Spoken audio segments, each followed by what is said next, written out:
It wasn't no super sweet, like, it was just the simplest joint. And so we did that.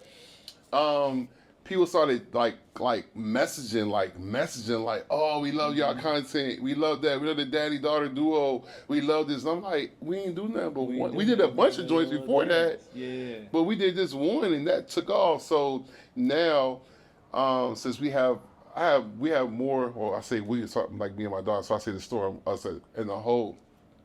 Now the store has more followers than the actual Instagram account, and now people are looking for the content. Yeah, they're like, hey, like, where's it? You know, like, where you posting? Like, what's up? Like, we go to Instagram. Instagram is cool, but like, we won't see no, And so, we have to do more content because you guys on TikTok want more content. Yeah. So it puts me in a place for, like constantly hitting her up, like, hey man.